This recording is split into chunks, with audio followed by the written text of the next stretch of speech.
Good evening, hello and welcome to this special broadcast. I'm Anusha Soni.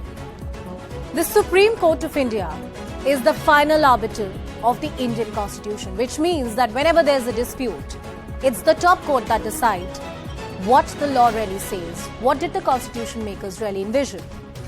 This court on various critical junctures in Indian political history has protected individual liberty, the rights of its citizens against the might of the state. That being said, the core process of appointment of judges at the Supreme Court and the High Court has been a topic of debate for decades now.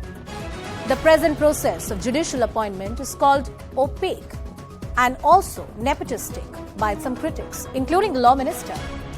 The other side of the argument is that if executive were given more say, more power in judicial appointments, this will compromise the independence of the Supreme Court, an institution which keeps the government, the elected government of the day, in check. Well, the bottom line is that the members of the bar and bench on either side of the debate agree that there is a need for the system to reform from within. There's a need for reform within the Collegium system. That leads us to some questions. First, should the present Collegium system be made more transparent? Is it fair for the government to demand more say in judicial appointments? Is that healthy for democracy? And what are the dangers of excessive interference by the government and conversely, having no checks and balances in the present Collegium system? We take up these critical issues on Biggest Exclusive tonight. I, having been appointed a judge of the Supreme Court of India,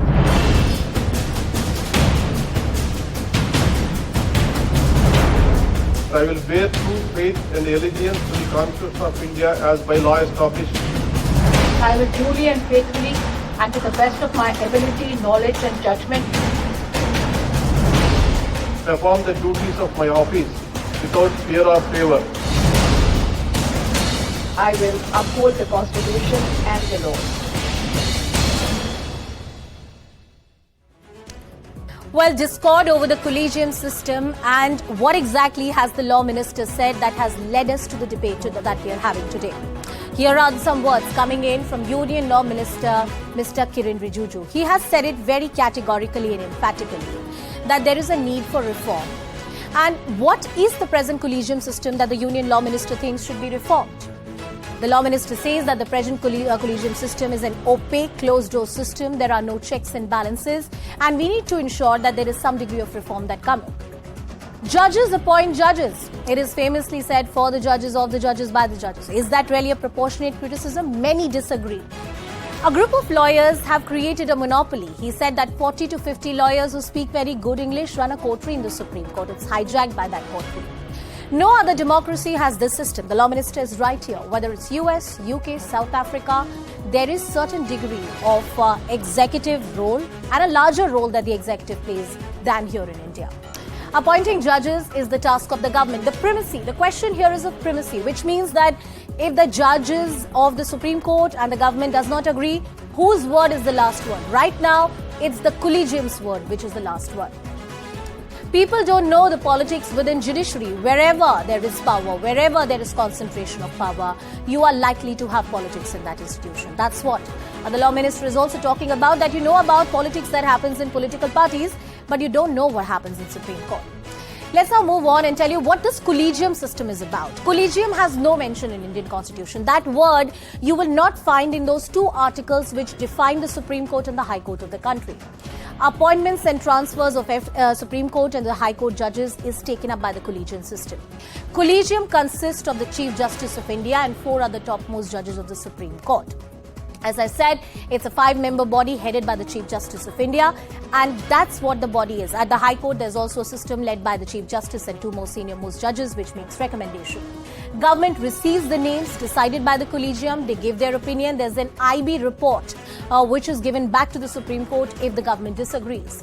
Power to veto, and the final word is with the Supreme Court Collegium. Very briefly, the entire legal history of the first judges, second judges, third judges and the NJC judgment is about who has the last word. You'd be surprised there was a point in Indian legal history where the executive or the government had the final word. And that is why you had the emergency and supersession. System not rooted in the Constitution. As I said, the word collegium does not exist. That being said, 9 judges of the Supreme Court handed out a judgment and said in SP Gupta versus Union of India that there is a primacy of the Chief Justice of India. There is no specific law promulgated by the Parliament. There is no article in the Indian Constitution which directly talks about the Collegium system. The system has evolved through the Supreme Court judges and its judgments, as I said, the first judges, second judges, third judges case, and how the position has been in the NJSC. It is clearly something which has been a making of the Supreme Court of India. Well, decoding this for you and talking about what this entire debate is, what are the points, what are the issues on both the sides. The central government takes a jibe at the Collegium, and this has not happened for the first time. In the history of last 10 to 15 years, even in the Modi government, present Modi government, we have seen on many occasions where the government and the Supreme Court Collegium has locked horns. SC struck down laws on NJSC formation. This was a law that was ratified by 16 state governments, given sent by the President of India, struck down by Supreme Court. The government has undermined judicial independence. Why was NJSC struck down? Because it violated the basic structure of the Constitution, according to the 4 judges of the Supreme Court who was sitting on that bench, the 5-judge Constitution bench. Those are the 2 points that we're talking about. Those are the 2 sides of the debate. Well, let's also get you the people who really matter in this debate. Joining us on the broadcast is Justice Madan B. Lokur. He was one of the 5 judges who was on the Constitution bench, which had struck down the NJSC, terming the law as violative of the basic structure of Constitution. Sir, thank you so much. It's always a pleasure to have you on the show. My first question to you is about what the Law Minister has said. The Law Minister terms the present Collegium system as an opaque one. He's also severely criticized the manner in which a certain coterie of lawyers is running the Supreme Court of India. Your thoughts? Well, the Law Minister is right that nowhere in the world judges appoint judges. Even in India, they do not appoint judges. Even in India, judges do not appoint judges. It is the President of India who appoints judges. And the appointment is done by the President through the Government of India. So the canard that is being spread that judges in India appoint judges is absolutely incorrect, right? And even the previous Chief Justice of India, Justice Ramanna, had said that judges do not appoint judges. I mean, if somebody has a perception, well, good luck. Well, this can be said about any court, that persons who have good Hindi or who know good regional language, they are running the courts. Well, that's a perception that anybody has. Well, sir, to bring to you the other side of the debate, to be the devil's advocate here, Collegium is being criticized for extra-constitutional because nowhere in the Constitution do we have the word Collegium. It is being argued that the system was alien to the original structure of the Indian Constitution. Please respond to that argument.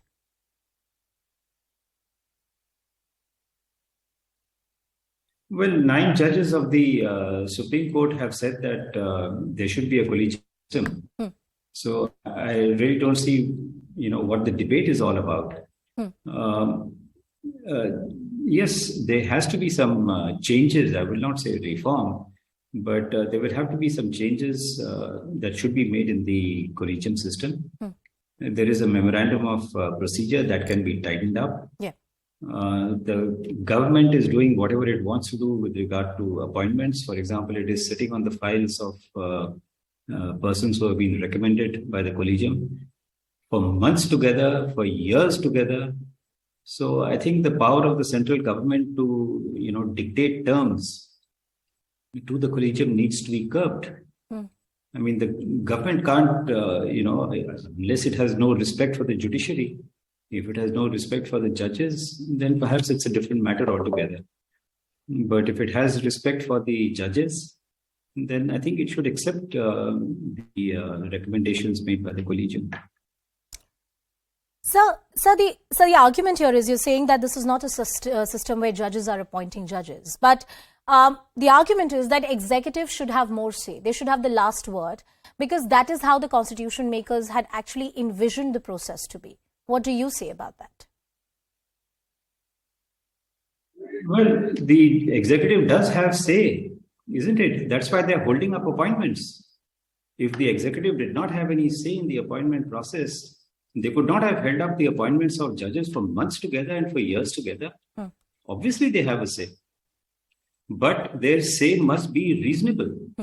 It can't be that, I will not appoint or I will not hear a recommendation made by the Collegium for years together.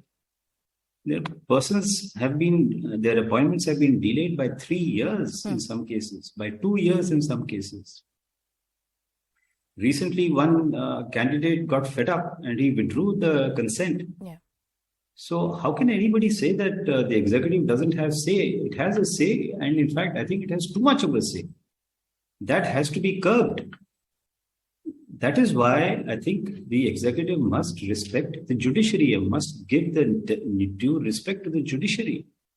It is not that the judiciary is always right, but it is also not that the judiciary is so wrong that the government holds up the appointment for 2 or 3 years. It can't be like that. No, sir, with due respect to you, and you're also saying that judges can also be wrong. But where is the mechanism for checks and balances if judges go wrong? That mechanism has to exist within the elected government of the day. That's the argument. Yes, judges can be wrong. I'm not saying they can't be wrong. So if the Collegium recommends a person for appointment and the government feels that there is something, amiss, at the time of sending the file to the Collegium, it should make its views clear. Why should it make its views clear after the recommendation is made by the Collegium? Why can't they send it before? Instead of just, acting as the post office and sending the file, give the comments and say that, well, this candidate has been, this person has been recommended by the High Court. And, we feel that he should not be appointed, and these are our views. Let the Supreme Court take a call on that. But what is happening now is that the government, after the recommendation is made, the government says, no, we will stop that appointment. I mean, what is it? Except trying to, humiliate the Collegium by doing this. And should the government be allowed to humiliate the Collegium? The Chief Justice of India and the 4 senior most judges? Should the government be allowed to humiliate? That's the question. Well, that's some strong views expressed by Justice Madan B. Lokur. Sir, thank you so much for giving us your time and joining us on the broadcast. Well, from that one voice, we move to another voice. Dr. Ashwini Kumar, the former law minister, a senior advocate, is also joining us on the broadcast. Dr. Ashwini Kumar, thank you so much for speaking to us. I would take the same questions to you. We had Justice Lokur with us on the broadcast some time ago, and he responded to what the law minister has said. Your thoughts on what the law minister has said, because you've been in those shoes earlier. Do you agree with Mr. Rijiju? Well, there's a very wide political consensus in the country that this system of judicial appointments through the Collegium has no basis in the Constitution. This is the view that we in the UPA had also taken, and that is why we had proposed a tweaking of the Collegium system by including the law minister in it and some other experts in it. For some reason, the Supreme Court, even after the Parliament had passed the Constitution amendment by the requisite majority, it chose to strike it down.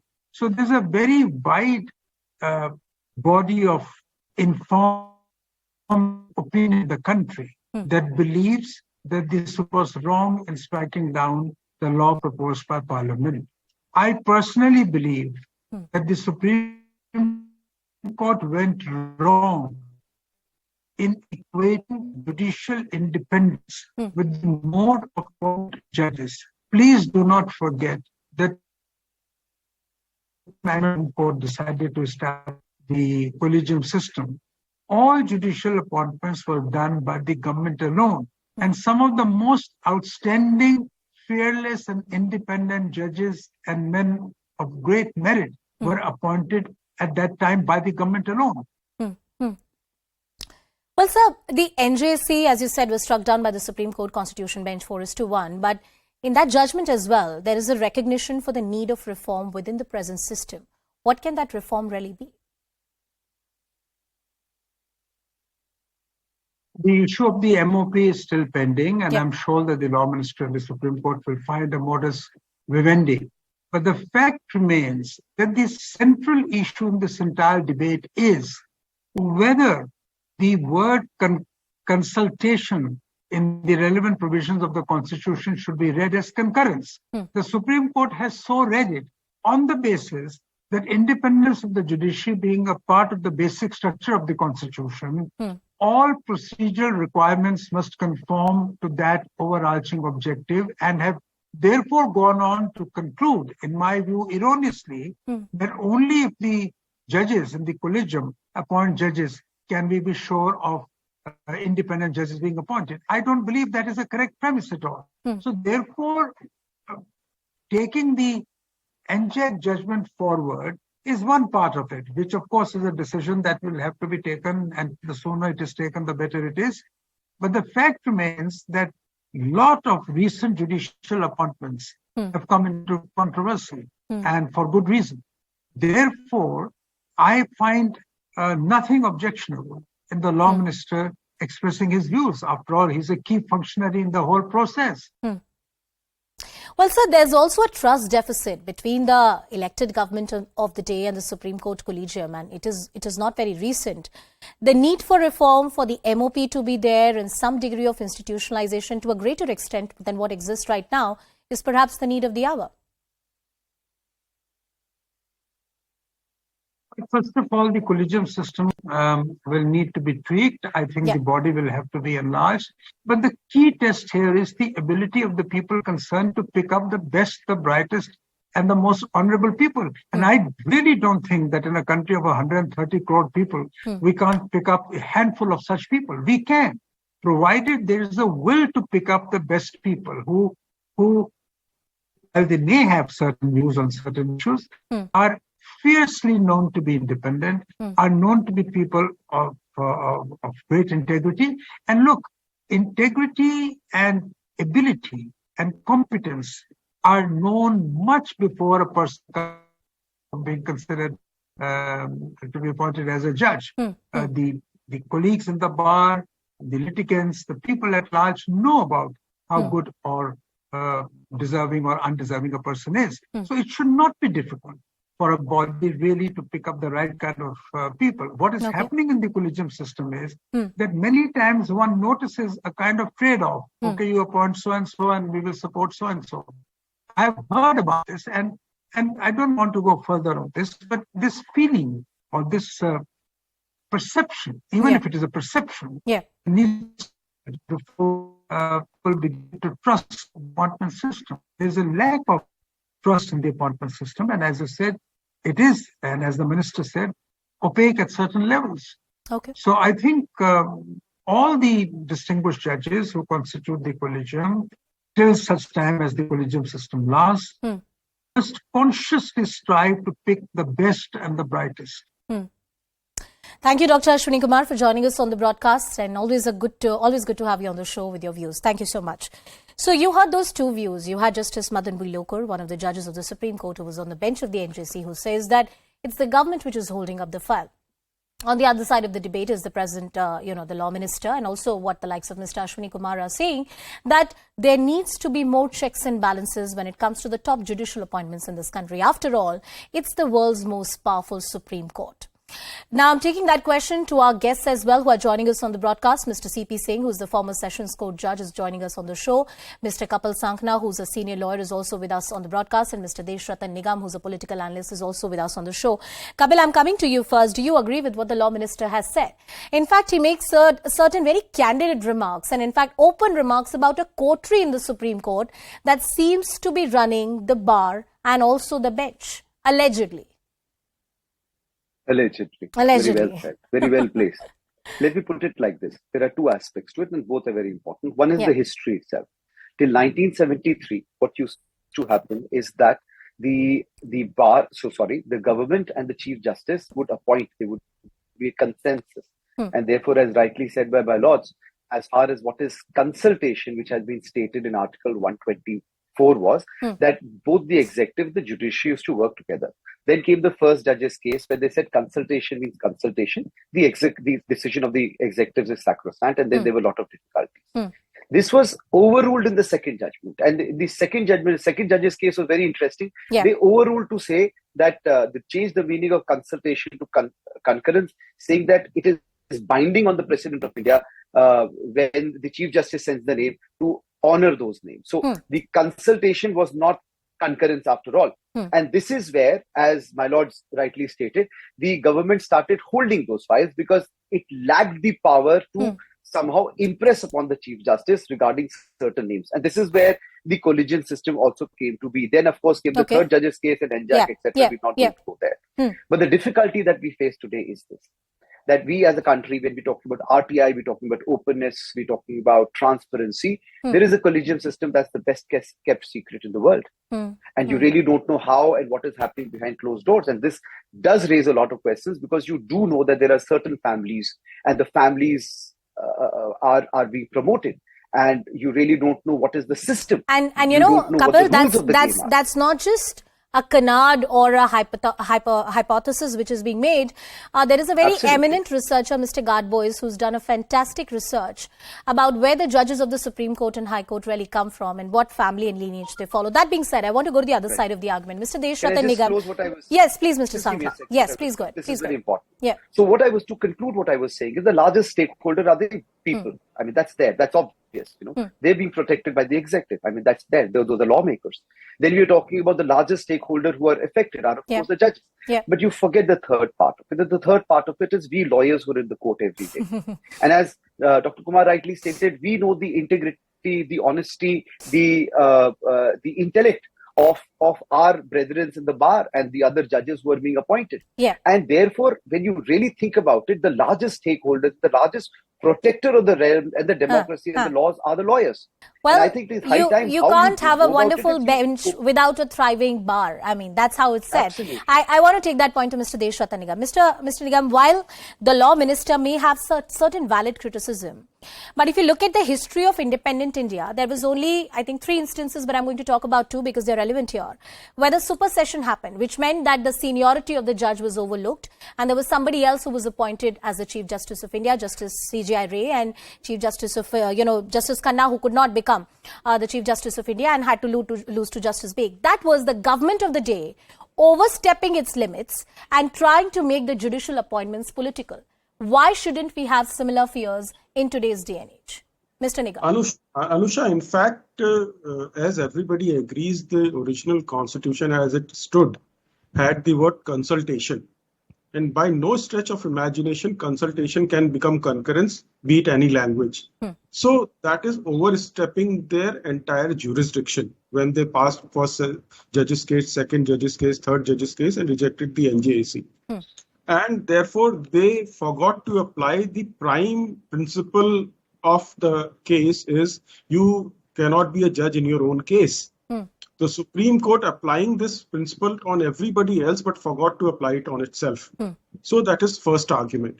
Secondly, something which is not in the structure of the Constitution, that collegium is not even mentioned, nor even a part of the structure of the Constitution. How can it become a basic structure of the Constitution? It has to exist, even obliquely it has to exist. To rule that it is a basic structure of the Constitution, it's itself unconstitutional. And well, Justice Lokur said that 9 judges have said it, and you have to respect the judgment of the Supreme Court. So if 9 judges say so, it does not become correct. Since they are saying so, therefore we have to follow. But Parliament can overrule that. It had happened in Shah Bano case also. New law came and Parliament can do it out of deferment and respect. They are not doing that. That is what the law minister said.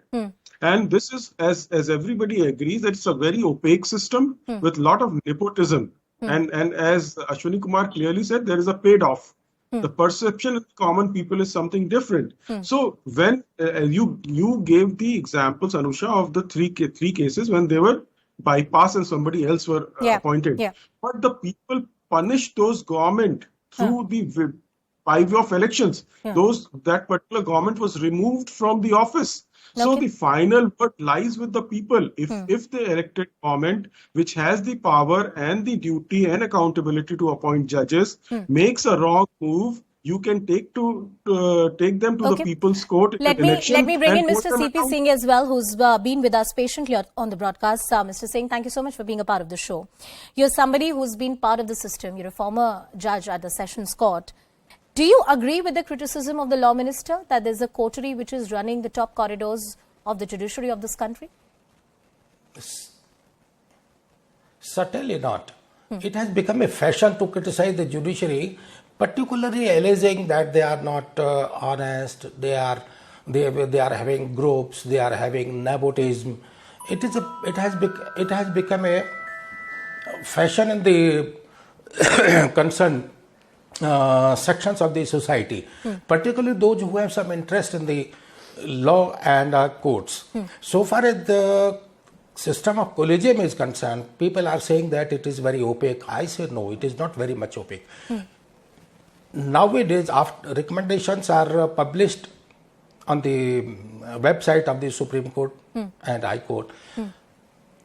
Anybody who is having grievance against any person, he can go and challenge it. He can go and tell something about the candidate concerned that he is not a fit person. And